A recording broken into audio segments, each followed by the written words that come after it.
Hey everyone, Chris Matt coming out with you with a 2-pack that I've been meaning to record for a while now. But as I always say in my reviews, backlog. So I try to get to them when I can. This is the Walmart exclusive NECA Teenage Mutant Ninja Turtles movie Splinter and Shredder. If you want to grab this is an older piece, but I would advise kind of checking your Walmarts because every once in a while you'll see these on the shelves or on their website. And as I always say, please first and foremost support your local comic shop and see if they have any of these in stock. As you can see, we got a plethora of accessories to go through. Love that they used the little promo image they did from the first Ninja Turtles movie. On the top, of course, has the OG logo. Absolutely love it. Flip around to the side, and you get Oroku Saki there. On the back, get some cool action figure poses there and all the different ways that you can use your figures. There's a close-up, a read-up, so I'll make sure to get a close-up of that so you can check it out at your convenience. Come around on this side, and then you get Hamato Yoshi Splinter there. And then on the bottom, as I say, I love that they make sure to say who the director was, the sculptor, the fabrication, the paint, the photography, and the package design. Just for me, I really appreciate that because it shows how much effort it went into making this set. Speaking of, is this cool or not? Let's get this 2-pack open and get a closer look at it. Now here's Splinter and Shredder out of the packaging, and you start posing them around, and these sculpts are absolutely exquisite. I love the attention to detail on the paint apps, the face, everything about it, especially the Shredder cape. Delicious. Though, with that said, there's a couple of things about this set that are going to irk my gurk. What are those? Let's take them off the spinner and get in further detail. So the Teenage Mutant Ninja Turtles movie came out in 1990. If you go back and watch The Toys Who Made Us, they talk about the struggle that it was to get that movie made, but of course became one of those timeless classics for us older generation that grew up with it and absolutely loved it. From what I understand, Splinter was voiced by Kevin Clash, and James Saito played the Shredder. Now, for the backstory of these characters from the original Mirage studio. So, kind of both in Mirage Studio and the live-action movie, Splinter is the pet rat of a ninja named Hamato Yoshi in Japan. The characters were created by Kevin Eastman and Peter Laird and first appeared in Teenage Mutant Ninja Turtles #1 from April of 1984. Intelligent for his species, Splinter is able to learn ninjutsu by mimicking his master's movements while he practices. Fellow Foot Clan member Oroku Nagi is enraged that the woman he and Yoshi loved, Tang Shin, chose Yoshi. Nagi begins to beat Shin, demanding he love her. He is then murdered by the hand of Hamato Yoshi. Yoshi, rather than taking his life or killing a fellow Foot Clan member, fled with Shin to New York to start a new life. Nagi's brother, Oroku Saki, vowed vengeance, becoming the Shredder, moving the Foot Clan to New York. He would then murder both Yoshi and Shin, leaving Splinter to wander the streets. It's here that he and the Turtles' fates would intertwine. With the mutagen changing them, Splinter raised the Turtles as his own sons, teaching them the art of ninjutsu, and as Splinter grew older, he tasked his sons to avenge the death of his master and his wife by killing the Shredder. The movie Shredder is seemingly crushed in a garbage compactor, only to return in The Secret of the Ooze. However, in issue 1 of the Turtles, he is violently murdered by said Turtles. By issue 10 in April of 1987, the Shredder has returned and vows the death of Splinter and the Ninja Turtles, which in turn makes them have to flee New York City. It isn't until issue 21, back in May of 1989, the third part of the Return to New York, that we learn the horrific way Oroku Saki has come back to life. I appreciate that the original 90s movie kept elements from the comics before they kind of went ridiculous with 2 and 3, making it more kid-friendly. Now, before diving into these epic-looking pieces, let's talk about the plethora of accessories that these action figures come with, which is what I really do appreciate about NECA. So let's move the characters back. Of course, we come with this badass... It's like a bow staff, but it's not. I'm not 100% sure what you call this weapon. but it looks very much like the one Shredder used in the 90s movie to take out all the turtles single-handedly. I love that sheen, silver paint, that black, everything about it is already a couple of chips. It's one thing, though, is they give you a plethora of accessories, and some of them feel cheap. Speaking of, that's what pissed me off about the nunchucks. Because if you remember, this is what Splinter used to basically wrap this and then catapulted Shredder over the top into the garbage compactor. Now, the old Playmates Ninja Turtles, I hated that Michelangelo's nunchucks were just that plastic and they always kind of hung out like this. So this is a bendy wire. Now, what I mean by cheap, right? Because I've had this set for a while. I've been meaning to review it, but backlog. The minute that I pulled this piece out, this handle fell off, and I had to, you can kind of see it here, I had to use crazy glue to get it back on there, and I'm just like, come on. I understand that you're trying to not go overly expensive, but don't be that cheap. So I'm that Splinter. We're going to get into that in a minute. I'm waiting for this piece to fall off now, but if you're careful, that bendy wire is awesome. I'm glad that they make sure that it looks like wood and used wood at that. So this piece here falling out aside, love that. Shredder, we'll start with him. He comes with he comes with one gripping hand. Is it one gripping? Oh, well, two. And I hate that all the left-hand ones get the claw. We don't get two on both hands. That would have been awesome. But what you call it? I'm glad that the paint matches the face very well. And one thing that I do kind of like about this Shredder is that you can kind of see how the skin here is lighter, but the knuckles are a little bit pinker, like he's actually been, I don't know if it's supposed to be like because he's just so hardened from being samurai or whatnot, but still great. I love that the blades have that silver sheen, reflects very well, looks great. Comes with the resting hand for his right hand, then of course punching hand, and then a resting hand with the claw, and I love that it actually goes around his hand to make it look like he's wrapping it on there. Splinter comes with resting hand, gripping hand, comes with two pointing fingers, which I know that's how they looked in the movie, but every time I look at these, I keep thinking E.T., phone, home, but still very well done. I love that the brown looks very radish, and he comes with the two meditating hands, another gripping hand, and then another kind of open resting hand. And then, of course, we get the melting pizza that falls on Splinter's head, which fits right on his head just like it did in the movie, so that's awesome. And then he comes with house slippers, which, you know, the turtles live in the sewer, so they kind of just get their hands on whatever ends up in the sewer, so I'm glad that these are dingy looking and fit relatively well on his foot. And I understand having a good slipper now being an old fart, so I get that. Then, of course, we get the TCRI mutagen canister. I kind of wish that they would have put some green goo in it, like from the second movie. That would have been kind of neat. Got that cool radiation symbol. Now, in the comics, it's not TCRI. It's close, but I don't remember the acronym. If you guys can let me know down in the comments.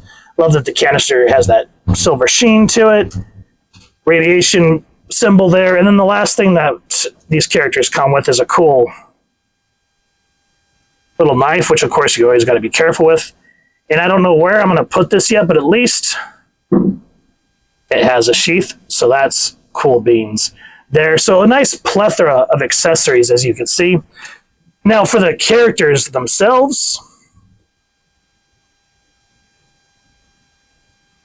I love that they made sure the Shredder that looks just like the movie. I love how in the movie I was a little thrown off that they kind of gave him the glitter, but it helps make it look menacing and dark lighting. And I'm glad that the sculptors here made sure to keep that going. And I just love that mesh for the helmet to actually make it look like samurai protection. The mask does come off. You do have to be kind of careful. You have to kind of get in there. And the first time you do it, you think you're going to break it, but it just snaps. And when you take it off, you get that nice look of the claws from when Splinter jumped out of the cage and slashed Orokosaki's face when he's like, you. And this guy, he played the Shredder so well. I mean, don't get me wrong, I loved Uncle Phil from the original cartoon from back in the day, but he had that attitude. The Shredder's side blades look great. And of course, you kind of get that more black belt look here. His fabric looks great. Shin guards look great, and I love that he has that kind of that more ninja tabby boot look to it. Beautiful piece all around. Skin tones look great. And then I love this piece. Zoom out a little bit.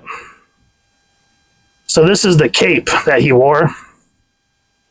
And I remember being as a kid, when he walked in larger than life, I was like, man, this is just a commanding way to introduce the Shredder. And it does have a clasp, which is, see if we can look at it here.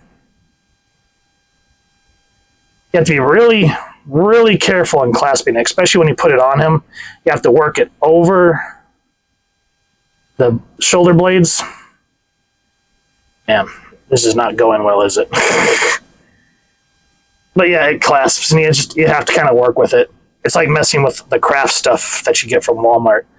But I love that. I wish that every piece, kind of like Mafex, would have given you, what do you call it? Would have given you bendy wire, but you at least get some bendy wire here on the edges so you can at least make it look kind of dynamic. So beautiful piece, and of course with the bendy wires you have to be careful so they don't poke through. But I just love that they made sure they kind of had that leopard print, as I call it, and that silver sheen. Just looks absolutely gorgeous. Now for Splinter.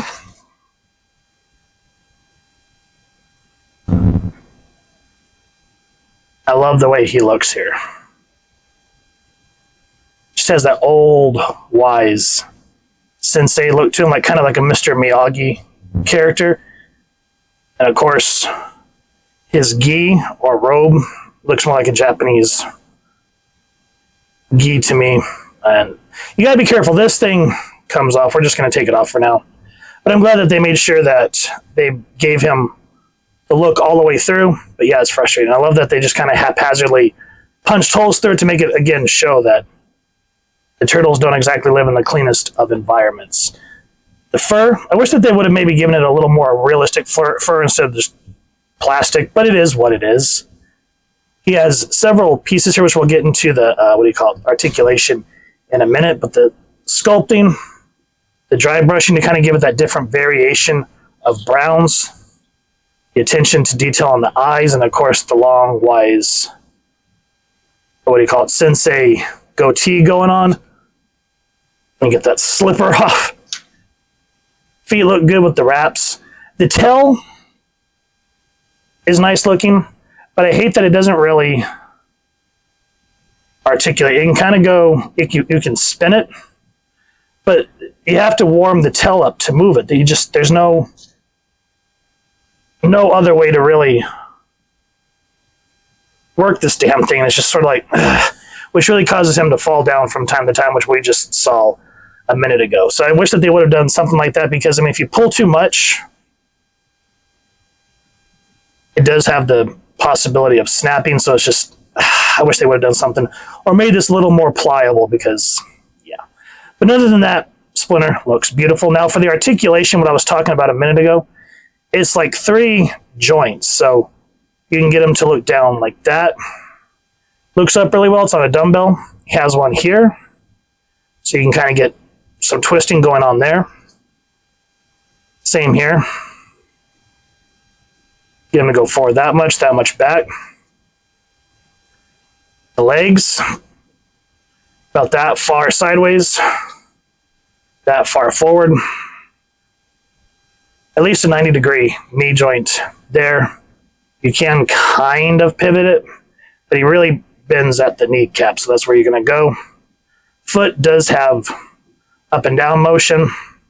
Now, believe it or not, you can see that the toe pivots as well.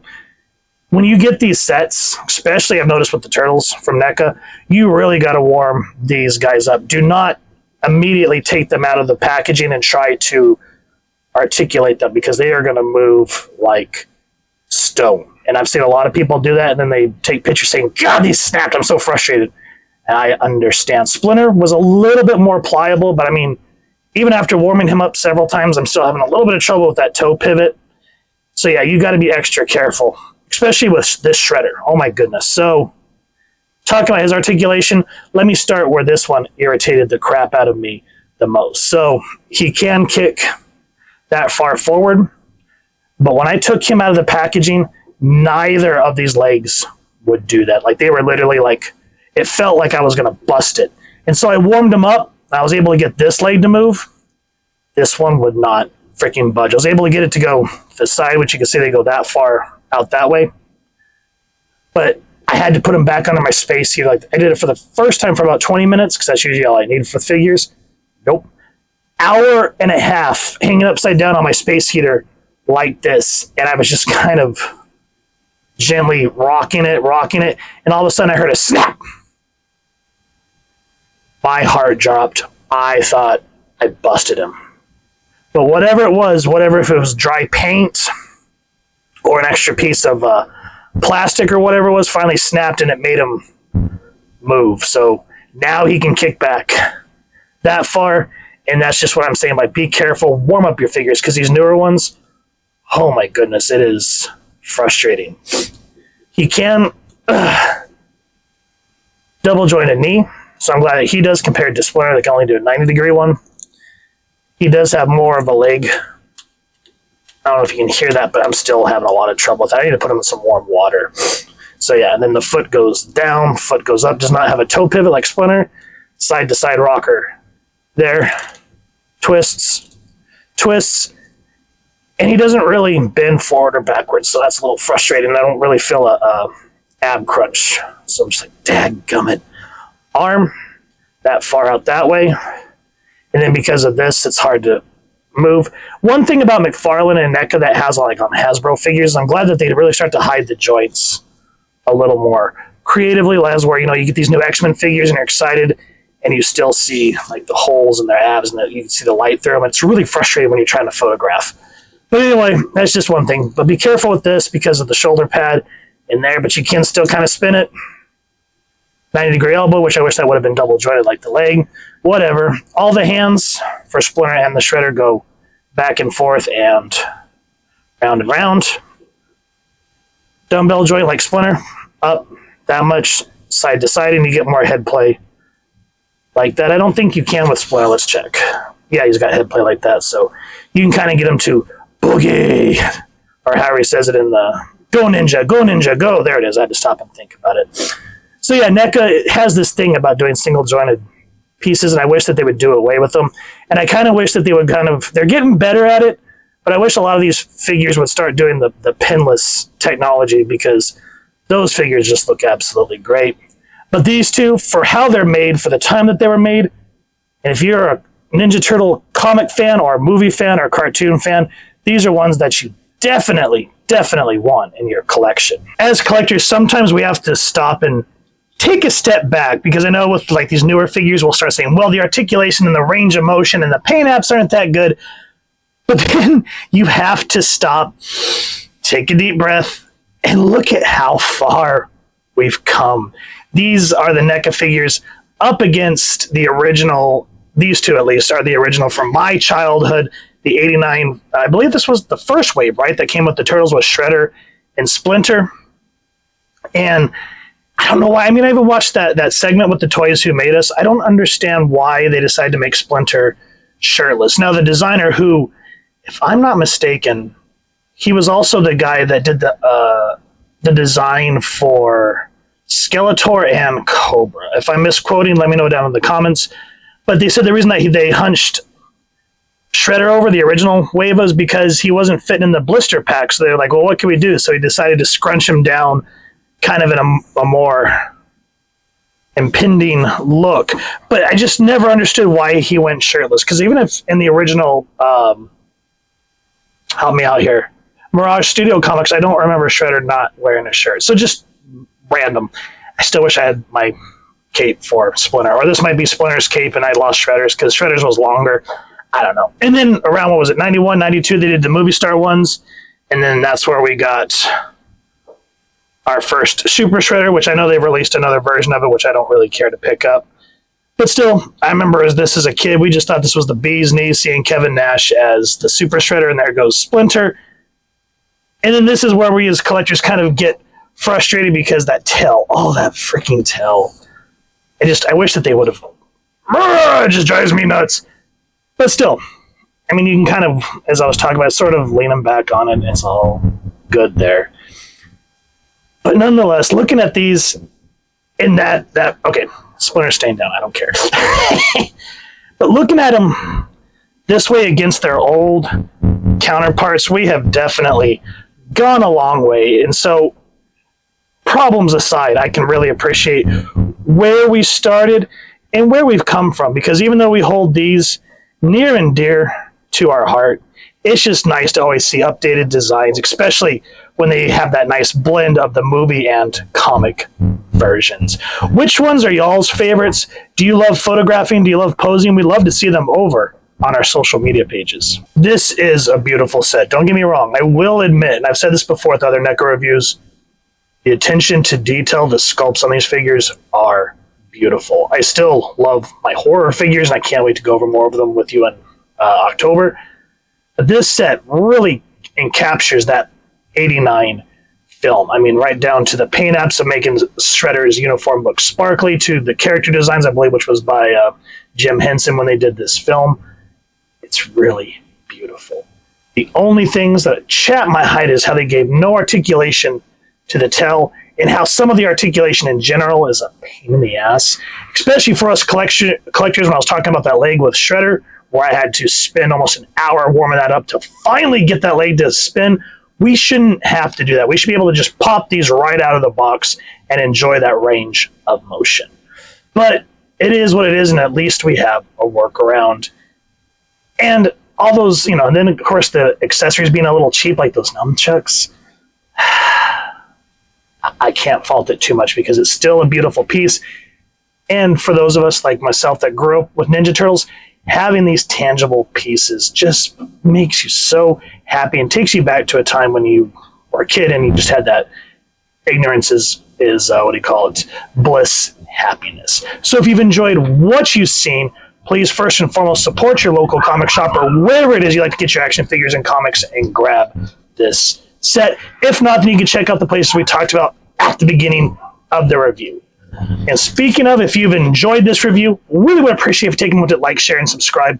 Helps the channel more than you could possibly know. And if you won't mind hitting that fancy little cowabunga bell next, subscribe. That way, as I get to upload content, you guys get notified. Come to the channel, and I love talking with y'all and hearing your thoughts and feedback down in the comments below or the socials, which I'll make sure there'll be links down in the description. So with all that said, thank you so much for stopping by. Hope y'all continue to have an absolutely amazing day reading. Photo slideshow coming up next, and happy hunting, everyone.